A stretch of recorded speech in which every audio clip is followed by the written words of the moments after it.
Good morning students, class 10 civics आपका chapter civics चल रहा है। उसके जो मैंने आपको लास्ट क्लास से पढ़ाया था डिफरेंट पॉलिटिकल पार्टीज, उस पॉलिटिकल पार्टीज में स्टेट पार्टी और नेशनल पार्टी मैंने आपको पढ़ाया था। स्टेट पार्टी और नेशनल पार्टी के बारे में मैंने आपको पढ़ाया था और उसमें बताया था मैंने कि हमारे देश में मोर देन 750 पॉलिटिकल पार्टीज हैं देश में, और पॉलिटिकल पार्टीज के को डिफाइन करना in the sense national party और स्टेट पार्टी डिफाइन करना इलेक्शन कमीशन में काम होता है। उसने कुछ क्राइटेरिया बना रखे होते हैं जिसके तहत वो डिफाइन करता है कि नेशनल पार्टी कौन सी पार्टी नेशनल पार्टी कहलाएगी और कौन सी पार्टी स्टेट पार्टी कहलाएगी। तो वो तो हो चुका। आगे क्लास में हमें डिफरेंट नेशनल पार्टी के बारे में जानना है। हमारे देश में जो नेशनल पार्टी है उसके बारे में जानना है। उसमें पहला जो है इंडियन नेशनल कांग्रेस, जो हमारे देश का ओल्डेस्ट पॉलिटिकल पार्टी है। इंडियन नेशनल कांग्रेस ने हमारे देश के इंडिपेंडेंस में एक अच्छा सा रोल प्ले किया है, और with the support of Indian national Congress India got independence. Independence से पहले टोटल स्ट्रगल भी देश में British government against Indian national Congress ने चलाया तो आज़ादी। इसका फाउंडेशन हुआ था 1885 में। एक आयरलैंड के ए.ओ. ह्यूम ऑफिसर थे जो इंडिया में ब्रिटिश गवर्नमेंट के रिप्रेजेंटेटिव के रूप में काम करते थे। उनके सहयोग से इंडियन नेशनल कांग्रेस का फाउंडेशन हुआ 1885 में, और इसके फर्स्ट प्रेसिडेंट थे W.C. बनर्जी, वॉमिस चंद्र बनर्जी थे इसके first president. Indian national Congress before independence और आफ्टर इंडिपेंडेंस भी हमारे देश की पॉलिटिक्स में वो एक तरह से डोमिनेट रही है। और ये इंडियन नेशनल कांग्रेस का जो आइडियोलॉजी था, शॉर्ट था, थिंकिंग था, build a modern secular democratic Republic. वो देश को एक आधुनिक भारत, धर्मनिरपेक्ष भारत और प्रजातांत्रिक भारत बनाना चाहता था।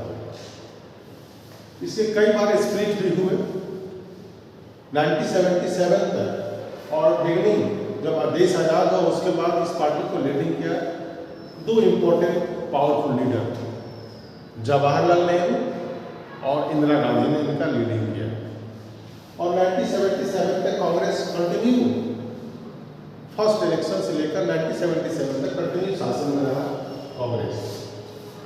1977 में स्प्लिट होने के बाद 3 साल के लिए फिर एक ब्रेक मिला, और फिर 1989 तक किसने देश में शासन किया, रूल किया। ये 1989 के बाद इसका सपोर्ट डिक्लाइन होता चला गया। इसके सपोर्टर्स की संख्या धीरे धीरे घटती चली गई, इसके मेंबर ऑफ पार्लियामेंट की संख्या धीरे धीरे घटती चली गई, इसका इंपॉर्टेंस धीरे धीरे घटता चला गया, क्योंकि कई बार इसका स्प्लिट हो गया। ये party centrist party. Centrist party का मतलब not to support the left and not to support the rightist, ना लेफ्टिस्ट को सपोर्ट करना, राइटिस्ट का सपोर्ट करना। यहाँ कहने से मतलब है कुछ व्यूज, कुछ आइडियोलॉजी लेफ्टिस्ट का लेकर, कुछ आइडियोलॉजी राइटिस्ट का लेकर उसको मिला करके एक नई आइडियोलॉजी को तैयार करना, that is the centrist ideology. ये सपोर्ट करता है न्यू इकोनॉमिक पॉलिसी, और इन्होंने कांग्रेस ने देश में न्यू इकोनॉमिक पॉलिसी लाया। न्यू इकोनॉमिक पॉलिसी में होता है foreign investment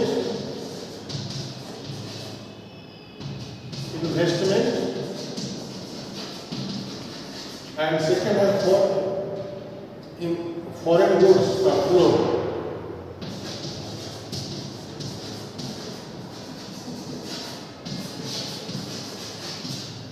new economic policy में होता है फॉरेन गुड्स का, फॉरेन कैपिटल का इन्वेस्टमेंट इंडिया में फ्लो होना, और सेकेंड फॉरेन गुड्स का फ्लो इंडिया में होना। इसकी सपोर्ट करती है कांग्रेस पार्टी। प्रेजेंटली स्प्लिट के बाद भी आज ये यूपीए को लीड करती है। यूपीए में ये सबसे बड़ी पार्टी के रूप में है, यूनाइटेड प्रोग्रेसिव अलायंस में। ओके,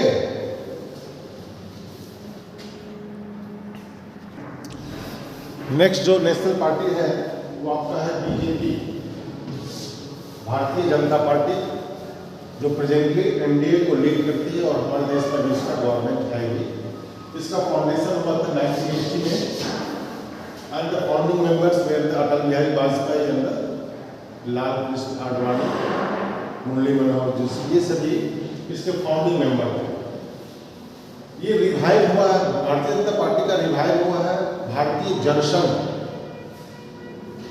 के नाम से एक हिंदुत्व पार्टी थी, एक हिंदू ऑर्गेनाइजेशन था भारतीय जनसंघ, उनके नाम उससे रिवाइव हुआ है। और भारतीय जनसंघ के जो फाउंडर थे श्यामा प्रसाद मुखर्जी,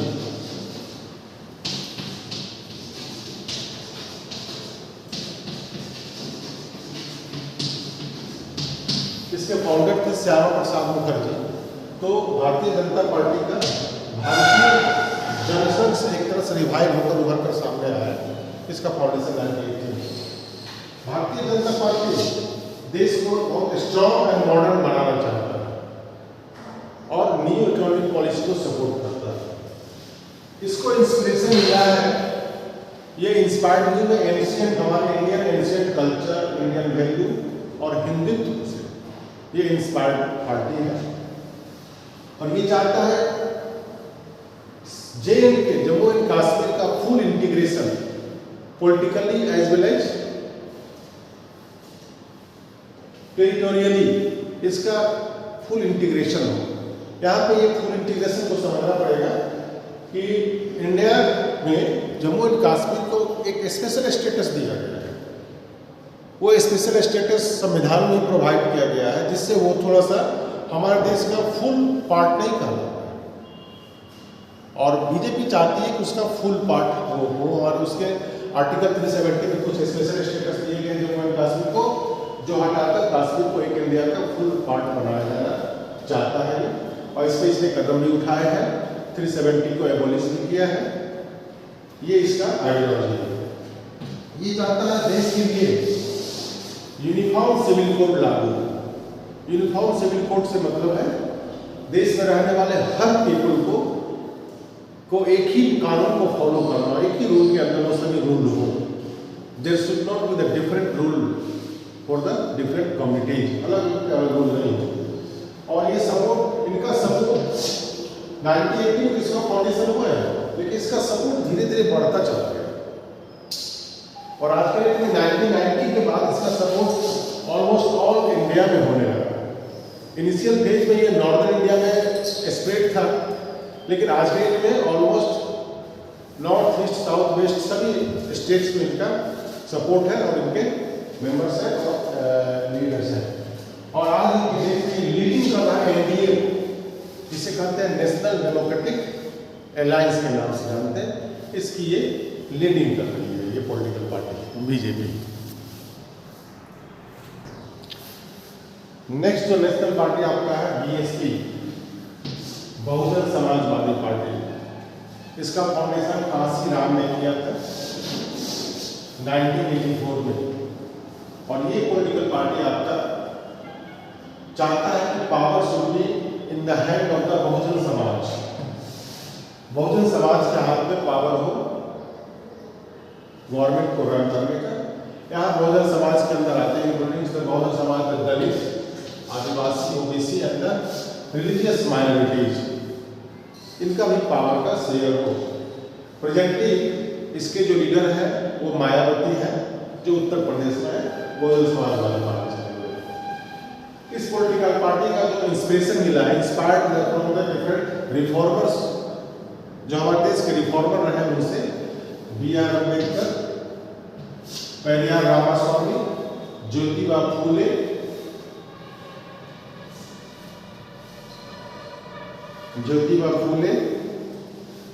साहू महाराज जी, इन सभी के इंस्पिरेशन से ये पार्टी इंस्पायर्ड होकर के फाउंडेशन हुआ है।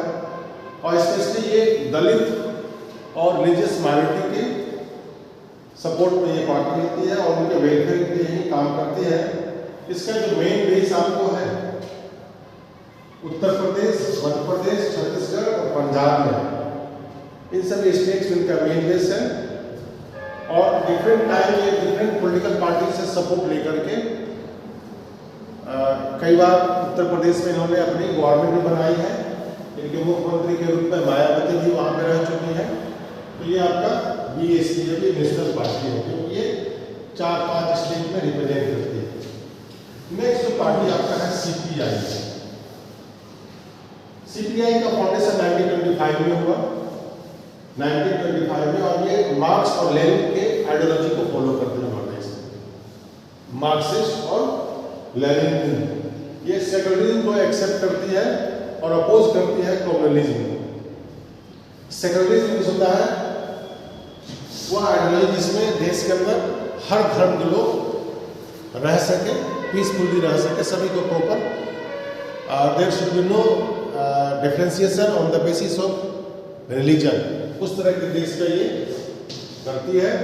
ये workers, farmers and the poor के सपोर्टर पार्टी। इसका स्प्लिट 1964 में हो गया, इसका स्प्लिट हो गया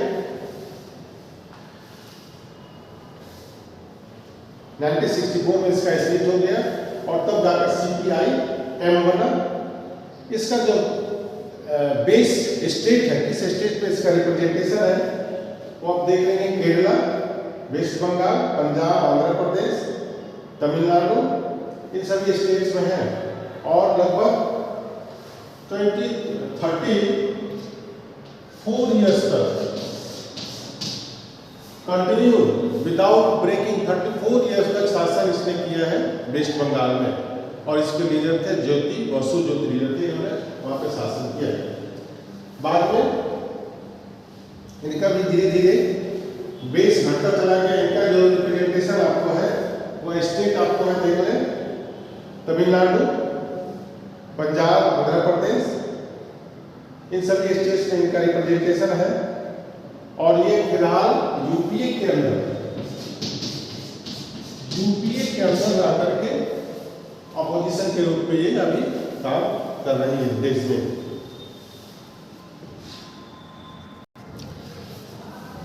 नेक्स्ट जो नेशनल पार्टी है सीपीआईएम। इसका फाउंडेशन 1964 में हुआ, 64 में, after the split of CPI. CPI का फाउंडेशन मैंने बताया था आपको 1925 में हुआ।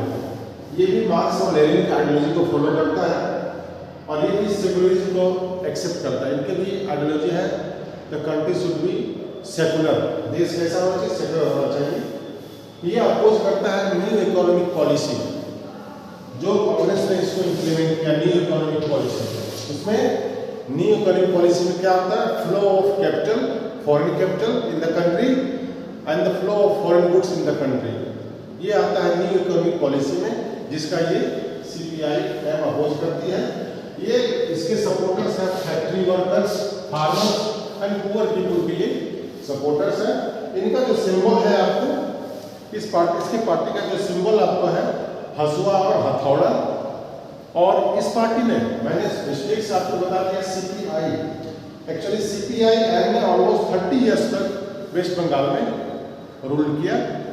ठीक है, इनके जो सपोर्टर स्टेट्स हैं वह है वेस्ट बंगाल, केरला, त्रिपुरा, इन सभी स्टेट्स में इसके सपोर्टर्स हैं, और यहाँ से वो जीत कर जाते हैं। फिलहाल ये किसके अंदर है? यूपीए के अंदर आकर के, और अपोजिशन पार्टी का साथ है ये, और यूपीए अलायंस में ये मिले हुए हैं। आपके लिए क्वेश्चन है, इस क्वेश्चन को सोल्व करके और आप जो है लास्ट इवनिंग में ग्रुप में सेंड करेंगे इसके सभी क्वेश्चन के आंसर। क्वेश्चन आपका है explain the feature of different political parties. उसमें आप देखिए आईएनसी, इसका फीचर बताना है आपको, विशेषता बीजेपी का, सीपीआई है एंड बीएसपी, इन सभी के फीचर को लेकर के आप सेंड करेंगे। Okay, thank you.